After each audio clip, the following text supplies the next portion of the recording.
ക്യാമറമാനെ ഉണ്ട്. അങ്ങനെയുണ്ട്. പിന്നെ കടയിലോ. അപ്പോൾ ഈ ഉള്ളിവട ഉണ്ടാക്കാൻ വേണ്ടിയിട്ട് ഞാനിവിടെ 8 സവാളയാണ് എടുത്തിരിക്കുന്നത്. 8 എടുക്കാൻ കാര്യം എന്തെന്ന് വെച്ചാൽ എൻ്റെ ഇരിക്കുന്ന സവാള ഇതുപോലത്തെ ചെറുതാണ് കേട്ടോ. അപ്പോൾ വലുതാണെങ്കിൽ ഒരു 3 4 മതിയാകും. നിങ്ങൾക്ക് എത്രയാണോ വേണ്ടത് അതിനനുസരിച്ച് എടുത്താൽ മതി. അപ്പോൾ ആദ്യം തന്നെ നമുക്ക് ഇതിൻ്റെ തോലൊക്കെ മാറ്റിയിട്ട് നന്നായിട്ടൊന്ന് കഴുകി എടുത്തിട്ട് വരാം.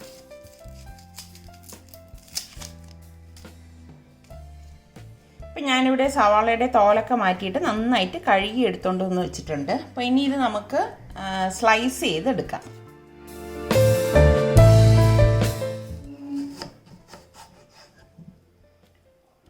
സവാളയുടെ ഈ ഭാഗം നമുക്ക് കട്ട് ചെയ്ത് മാറ്റാം. അപ്പോൾ പെട്ടെന്ന് നമുക്കിത് ഇളക്കിയെടുക്കാൻ സാധിക്കും.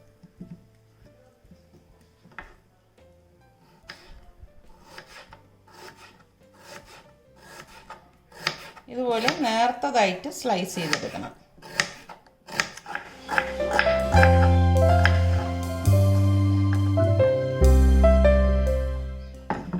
ഞാനിവിടെ ഉള്ളിയെല്ലാം സ്ലൈസ് ചെയ്തെടുത്തിട്ടുണ്ട്. അതൊരു ബൗളിലേക്ക് ഇട്ട് കൊടുക്കാം. ഇനി ഇത് നമുക്ക് നല്ലതുപോലെ ഒന്ന് ഇളക്കിയെടുക്കണം. അതായത് ഇതുപോലെയുള്ള ഭാഗങ്ങളെല്ലാം സെപ്പറേറ്റ് ചെയ്തെടുക്കണം. കൈ കൊണ്ട് നന്നായിട്ടൊന്ന് തിരുമ്മി കൊടുത്താൽ മതി.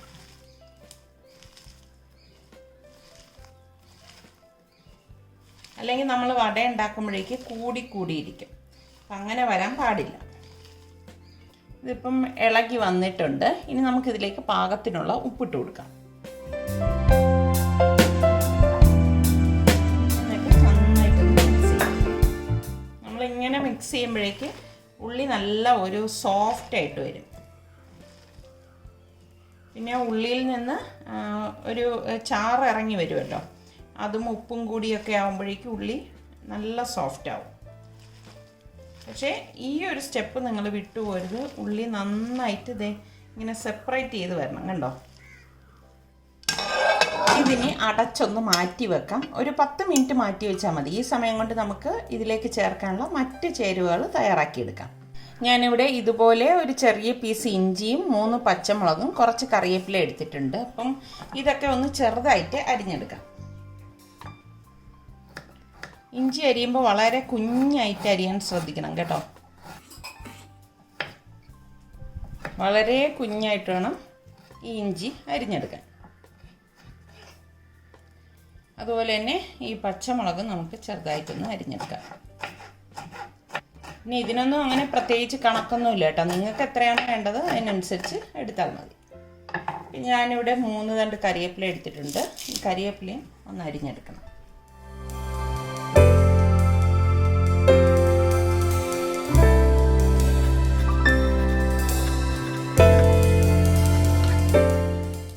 നമുക്ക് ഇപ്പോൾ സവാള ഞാൻ വച്ചിട്ടൊരു 10 മിനിറ്റ് ആകുന്നുണ്ട്. അതിലേക്ക് ഇതൊന്ന് മിക്സ് ചെയ്യാം. ഇനി നമുക്ക് ഇതെല്ലാം കൂട്ടിയിട്ട് ഒന്നും കൂടി ഒന്ന് കുഴച്ച് കൊടുക്കാം. കണ്ടോ? സവാള നല്ല സോഫ്റ്റ് ആയിരിക്കുകയാണ്. ശരിക്കും ഇങ്ങനെ എടുക്കുമ്പോൾ അതിൽ നിന്ന് തന്നെ ഇങ്ങനെ ചാറ് വരും. കണ്ടോ? അപ്പം നമുക്കിനി ഇതിലേക്ക് കുറച്ച് പൊടികൾ ചേർത്ത് കൊടുക്കണം. ഇതിലേക്ക് ഇനി ഞാൻ 1/2 ടീസ്പൂൺ മഞ്ഞൾപ്പൊടിയും 1/2 ടീസ്പൂൺ ഗരം മസാല പൊടിയും 2 ടീസ്പൂൺ കാശ്മീരി ചില്ലി പൗഡറും 1/2 ടീസ്പൂൺ കായപ്പൊടിയും 1 ടേബിൾ സ്പൂൺ കോൺഫ്ലോർ പൊടിയും കൂടി ഇട്ടിട്ട് ഇതെല്ലാം കൂട്ടിയിട്ടൊന്ന് മിക്സ് ചെയ്ത് കൊടുക്കാം. ശരിക്കും നമ്മൾ കോൺഫ്ലോർ ഇതിലേക്ക് ചേർക്കുന്നത് നല്ല ഒരു ക്രിസ്പിനെസ് ഉണ്ടാവാനാണ് കേട്ടോ. അപ്പോൾ ഇതെല്ലാം ഇവിടെ മിക്സ് ആയിട്ടുണ്ട്. ഇനി നമുക്കിതിലേക്ക് മൈദാമാവ് ഇട്ട് കൊടുക്കാം. ഞാനിവിടെ 1/4 കപ്പ് മൈദാമാവ് എടുത്തിട്ടുണ്ട്. ആദ്യമേ ഫുള്ളായിട്ട് തട്ടണ്ട, കുറേശ്ശെ മൈദാമാവ് തട്ടിയിട്ടൊന്ന് കുഴച്ചു കൊടുത്ത് നോക്കണം. മാവ് കൂടിപ്പോരുത്, ഉള്ളി വേണം മുന്തി നിൽക്കാൻ. നമുക്കിങ്ങനെ കുഴച്ചു കൊടുക്കുമ്പോൾ മനസ്സിലാവും. വെള്ളം ചേർക്കരുത് കേട്ടോ, ഒട്ടും വെള്ളം ചേർക്കാൻ പാടില്ല. കാരണം ഈ ഒരു ഈർപ്പത്തിലാണ് നമ്മളിത് കുഴച്ചെടുക്കുന്നത്.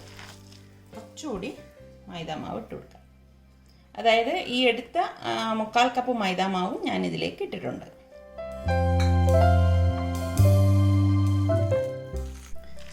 നമ്മളിങ്ങനെ കുഴയ്ക്കും തോറും ഈ ഉള്ളിൽ നിന്നുള്ള ചാറ് വന്നിട്ട് ഇത് കുറച്ചുകൂടി ഒന്ന് ലൂസാവും. കണ്ടോ, ഇത്രയും മതിയാകും. ഈ ഒരു കൺസിസ്റ്റൻസിയാണ് നമ്മളുടെ ഉള്ളിവടയുടെ കൺസിസ്റ്റൻസി എന്ന് പറയുന്നത്. കൈ ഇനി നന്നായിട്ടൊന്ന് കഴുകിയിട്ട് വരാം. ഞാനിവിടെ ഒരു പാൻ അടുപ്പത്ത് വെച്ചിട്ടുണ്ട്. അത് ചൂടാകുമ്പോഴേക്കും നമുക്ക് ഇത് ഫ്രൈ ചെയ്തെടുക്കാനുള്ള ഓയിൽ ഒഴിച്ചു കൊടുക്കാം. എണ്ണ നന്നായിട്ട് ചൂടായ ശേഷം നമുക്ക് ഈ ഉള്ളിയുടെ കൂട്ട് ഇതുപോലെ എടുത്തിട്ട് ഇതുപോലെ ഒന്ന് പരത്തിയിട്ട് ഈ എണ്ണയിലേക്കിട്ട് ഫ്രൈ ചെയ്തെടുക്കാം. എണ്ണയിലേക്ക് ഇട്ട ശേഷം ഫ്ലെയിം ഒന്ന് കുറച്ച് കൊടുക്കണം.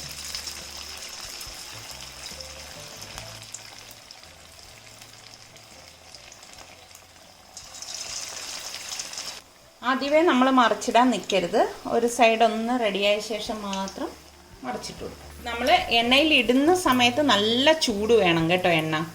അത് കഴിഞ്ഞിട്ട് നമ്മൾ ഫ്ലെയിം ഒന്ന് കുറച്ചു കൊടുക്കണം. എന്നിട്ടാണ് നമ്മളിത് തിരിച്ചും മറിച്ചും ഇട്ട് ഫ്രൈ ചെയ്തെടുക്കുന്നത്. അപ്പോൾ നമ്മളിങ്ങനെ പരത്തി ഇടുമ്പോൾ ഇതിൻ്റെ എല്ലാ ഭാഗവും ഒരേപോലെ വെന്ത് കിട്ടും.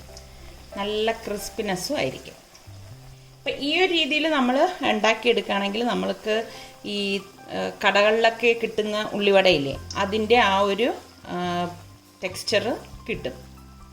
അപ്പോൾ ഈ എണ്ണയുടെ ഈ ഒരു ചാട്ടം കുറയുന്നത് എന്തെന്ന് വെച്ചാൽ ഇത് വേകുന്നതിൻ്റെ ആ ഒരു പരുവമാണ്. ഇതുപോലെ തിരിച്ചും മറിച്ചും ഒന്നിട്ട് കൊടുക്കണം. അപ്പം കറക്റ്റ് പരുവായതുകൊണ്ടാണ് ഇപ്പോൾ ഉള്ളി ഇതിൽ നിന്ന് വിട്ടൊന്നും വന്നിട്ടില്ല. അത് നിങ്ങൾക്ക് കാണുമ്പോൾ തന്നെ മനസ്സിലാവും. ഈ ഉള്ളിവട റെഡിയാവാനായിട്ട് കുറച്ച് നേരം എടുക്കും കേട്ടോ എണ്ണയിൽ. പെട്ടെന്ന് നമുക്ക് ടപ്പേന്ന് ഉണ്ടാക്കിയെടുക്കാൻ പറ്റത്തില്ല. കാരണം ഈ ഉള്ളി നല്ല ഒരു ക്രിസ്പിനെസ് ആവണമല്ലോ. അപ്പോൾ അതുകൊണ്ട് തന്നെ കുറച്ച് നേരം ഇത് എണ്ണയിൽ കിടക്കും. ഈ പത അടയുന്ന സമയമാണ് നമുക്ക് മനസ്സിലാവുന്നത് ഇത് റെഡിയായെന്ന്. ഞാൻ 2 ദിവസം മുൻപ് നെയ്യപ്പത്തിൻ്റെ ഒരു പോസ്റ്റ് ഇട്ടിട്ടുണ്ടായിരുന്നു. അപ്പോൾ നിങ്ങൾ പലരും അത് കണ്ടിട്ടില്ല എന്ന് തോന്നുന്നു. കാണാത്തവരുണ്ടെങ്കിൽ ഒന്ന് കണ്ടു നോക്കണം കേട്ടോ. വളരെ നടുക്ക് നല്ല സോഫ്റ്റും സൈഡ് നല്ല ക്രിസ്പി ആയിട്ടുള്ള ഒരു അടിപൊളി നെയ്യപ്പമാണ് കേട്ടോ. അപ്പോൾ അതിൽ 2 സാധനങ്ങൾ ഞാൻ ചേർത്തിട്ടില്ലായിരുന്നു. സാധാരണ ഉപയോഗിക്കുമ്പോൾ ബേക്കിംഗ് സോഡയും ഉപ്പും ചേർക്കും. ഈ 2 സാധനം ഇല്ലാതെയാണ് ഞാൻ ഈ നെയ്യപ്പം തയ്യാറാക്കിയെടുത്തത്. നല്ല പഫി ആയിട്ട് വരുന്ന ഒരു നെയ്യപ്പമാണ്. ഇതിപ്പോൾ ഇവിടെ റെഡി ആയിട്ടുണ്ട്. അപ്പോൾ നമുക്കിത് എണ്ണയിൽ നിന്ന് മാറ്റാം.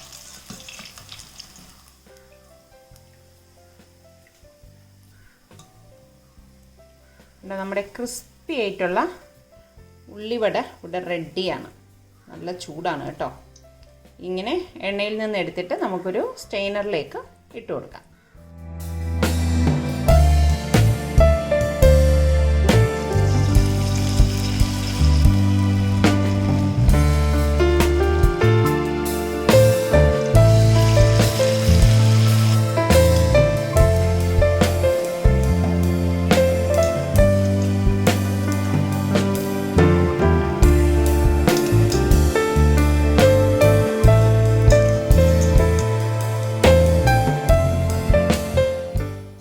ഇരിക്കുന്ന ഉള്ളിയുടെ കൂട്ടെല്ലാം നമുക്കിതുപോലെ തന്നെ ഇട്ട് ഫ്രൈ ചെയ്തെടുക്കാം.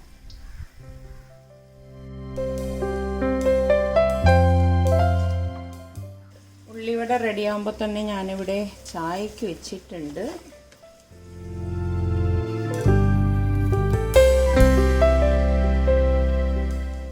ഇതൊക്കെ നമ്മൾ ചൂട് ചായക്കൊപ്പം തന്നെ ചൂടോടെ കഴിക്കണം, എങ്കിലാണ് ടേസ്റ്റ്.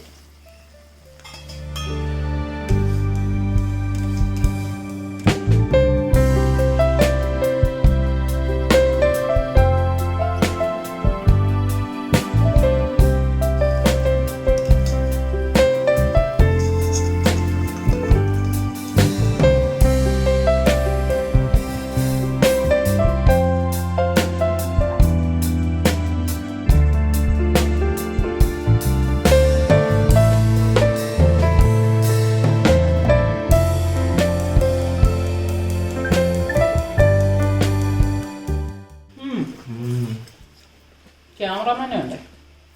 അങ്ങനെയുണ്ട്.